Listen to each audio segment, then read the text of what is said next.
So another name for this lesson might be I'll take hodgepodge for 1,000, Alex, because this is really going to be just a quickie tour of a whole bunch of things that come up as common questions, common problems, and this is really sort of the best way to address them. So some of these may be like little 5-minute lessons and some may be a little bit longer. But the first one is, how do I make a 3D cube?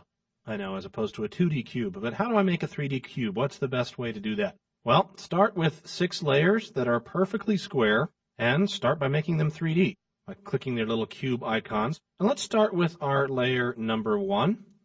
If you look at the anchor point values for layer number 1, you'll see that on our 300 by 300 layer, we are perfectly centered at 150, 150. But our Z value defaults to 0. We should be used to this by now. We've seen that several times. However, if we take this Z value and give it the exact same center value as the rest of our anchor point, we'll offset that point off of the layer into Z space to a position that happens to be perfectly suited for the center of a cube. So we've just entered 150. If you're working with a square of any other size, just look at what the first 2 values are and plug that same value into the anchor point value for Z. And now if we check our composition, you'll see if we look at the top view here, that our anchor point is, in fact, set 150 units back from the surface of this layer. I'll hit Escape to toggle back to our front view. Let's copy this anchor point value, Command-C, Control-C on Windows, and paste. I've pasted a new anchor point value into all of our layers, which are all now stacked on top of each other up in the timeline. So now let's quickly reorient our layers, rotating around their new anchor point that's offset in Z space, and see what that gets us. Before we do that, though, let's switch our active camera to a custom view here, so that we're looking at it from a more oblique angle. And we're going to keep our 1 layer, the 1 number, in the front. We want it to be the frontmost face of our die, which is, of course, what we're trying to put together here. You should recognize these as the side of a die. So I don't know if you know this about dice, but any 2 opposite sides of a single die add up to the number 7. So if we're going to keep our 1 on the front side, we want to rotate this 6 back around to the back side. So in fact, we're going to be affecting the rotation of all of our remaining 5 layers down here. So with them selected, let me just type the letter R, and that'll expand the rotation properties for all of these layers. And making sure that only layer 1 is selected, it doesn't matter if we choose the X-axis or the Y-axis, we're simply going to rotate 180 degrees from our start point, and that will spin our number 6 layer back around to be the back side now of our die. Okay? So now let's decide on what's going to be on the left and right hand side of our dice. Remembering again that they need to add up to 7. Let's start with the next one on the list, 5, and we're going to be affecting its Y rotation. That's an axis that runs vertically. That means it's going to spin around left to right. And the Y-axis, if we're adjusting orientation here, which is actually probably what we should be using here, we'll click on here and type in 90 degrees. And that will spin the 5 layer around to occupy the left-hand side of our die.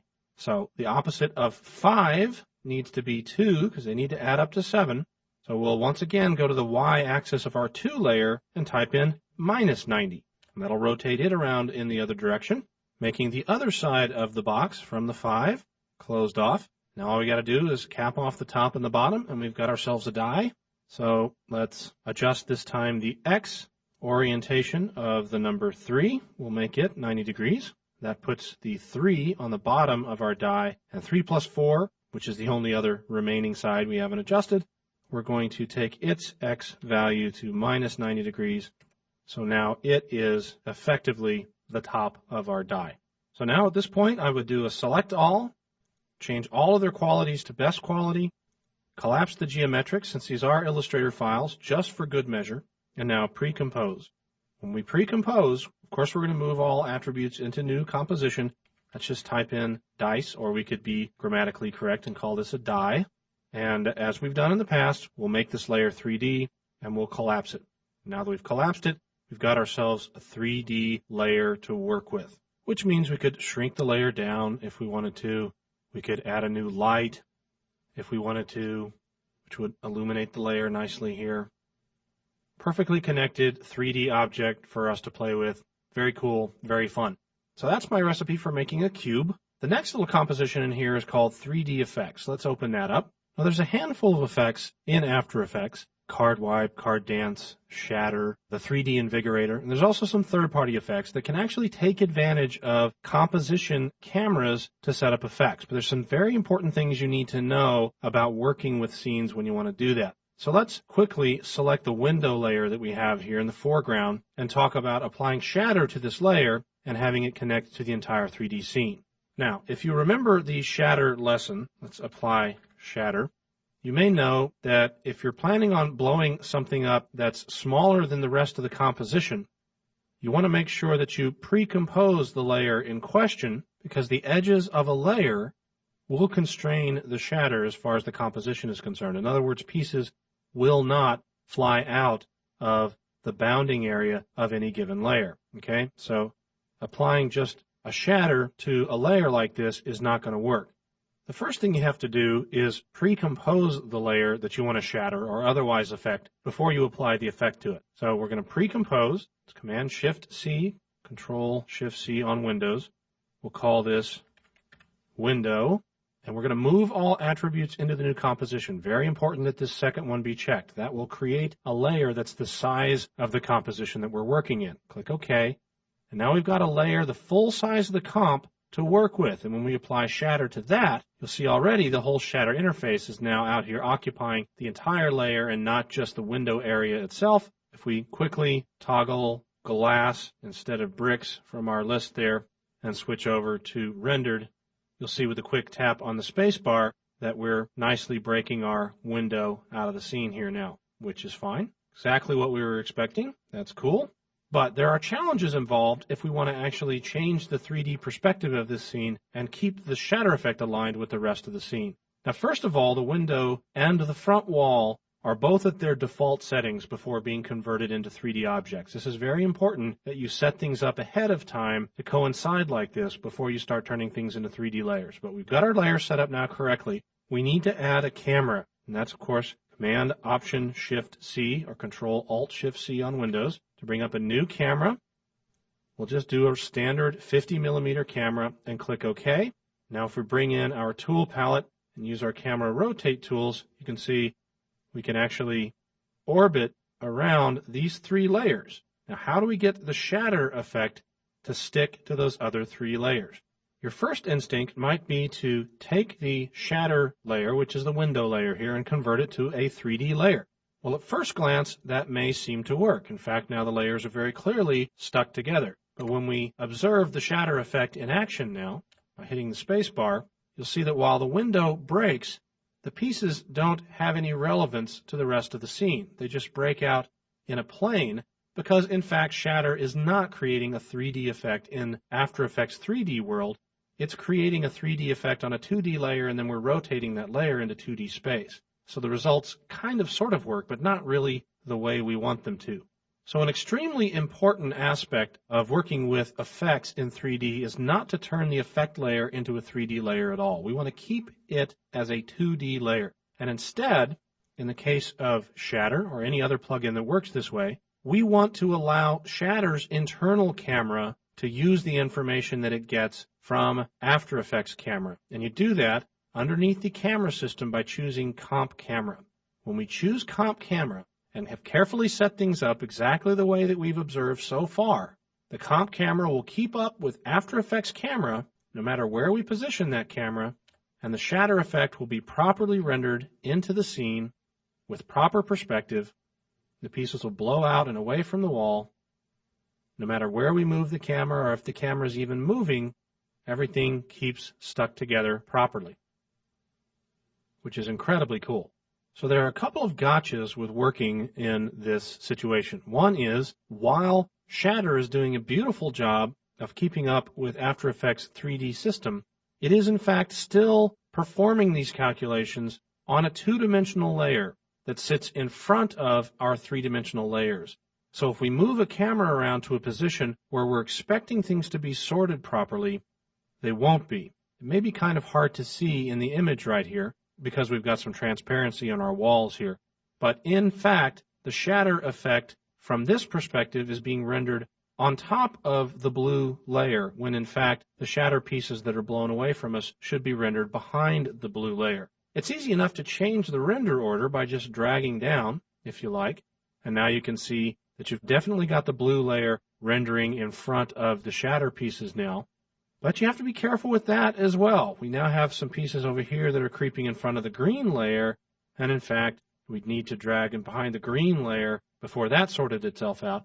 But even in this case, we could run into trouble. And the trouble that we would run into is that anytime you're working in 3D and you've got 3D layers, and you separate those 3D layers with a 2D layer, you are in effect separating out the 3D worlds. So by plunking down a two-dimensional layer between our blue and green grids and our red grid, we're having the blue and green grid rendered on top of the red grid no matter where we are in the scene. So if we were to scroll down here at a point where obviously the red grid should be rendered in front of the green and the blue grid, because we've split the sort order in our 3D window down here by putting a two-dimensional layer between these three-dimensional layers, it's screwing up the sort order that we see in the window here. So I don't have any hot tips or tricks to tell you how to work around this problem.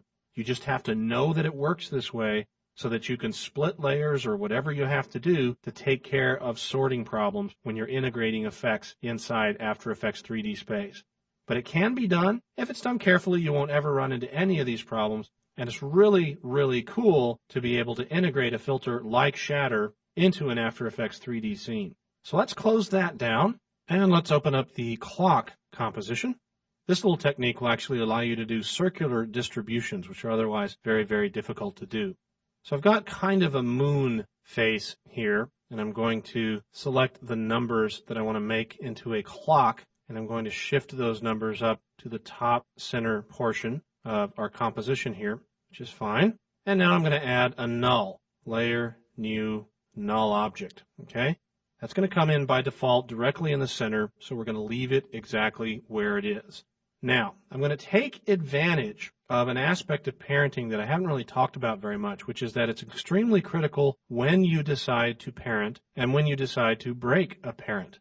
So parenting isn't just an animation tool, it can actually be a design and layout tool as well. And I'll show you what I mean. The number 12 obviously needs to finish up at the top of the screen here. That's no problem at all. But the number 11 needs to be rotated around about 30 degrees counterclockwise from center and deposited right here. So if we parent our number 11 to our null and then rotate our null minus 30 degrees, and that'll rotate our 11 30 degrees around from center and plop it down right here.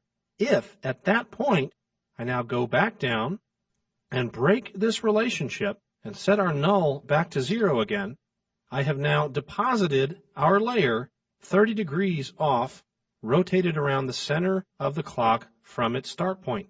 So I can do the same thing with our number 10 layer. I'll parent it to the null, move that around minus 60 degrees, break the parent, take our number 9 layer and parent that to our null. I need to reset my null to 0, just so I can keep track of where I am, but then take our number 9 layer, parent that to our null, rotate that 90 degrees around left, and if we can continue in this fashion, around the circle, we can fairly quickly create a circular distribution of elements that otherwise would be very difficult to achieve in After Effects. Now you may say, once again, hey, this might have been easier to do by just offsetting the anchor point and rotating all of the elements themselves instead of parenting them to a null first. But if I now get rid of my null, just look at the flexibility that we have now since we've distributed all of these layers individually, and they each still have their own rotation and anchor points. Now if the client comes in and says, hey, I love this, but you know what? I don't like the fact that the numbers are rotated around the face. They all need to be oriented vertically. Well, all I have to do now, because I've distributed them this way, is select them all, enable rotation, just type in 0 in any one of these, and it's going to zero out the rotation on all of our layers. And now we've got ourselves a situation where we've still got the same distribution that we had before, but now we've got the vertical rotation of all of our elements distributed around the clock face. So parenting is not only a great tool for setting up animations, it's also a terrific tool for just distributing elements on screen in creative ways. Let's close that down, and let's open up the 4-puppet composition. Now you've seen this composition before, or something much like it. This is our little puppet friend from our parenting lesson. But if we look closely, down here in the timeline, you'll see that instead of having access to all of our layers, we've only got a composition nested down here over a ramp background. And if I Option double-click or Alt double-click on Windows, it reveals all of the elements that make up our little puppet version of me inside a nested composition. Interesting. And if with all of these layers selected, select layer 5 through 18 if they aren't selected already, and type the letter E twice, really quickly, EE, that will reveal expressions for all of these layers. And these expressions look a little different from any other expression we've seen so far, in that instead of starting out with this comp so-and-so, it actually starts out with comp 4-puppet1 and then goes on to say the layer puppet has an effect applied to it called neck, and it's an angle parameter. Okay, I can pretty much guess that that's an expression effect that I've applied somewhere, but it's being applied in a different composition. What gives?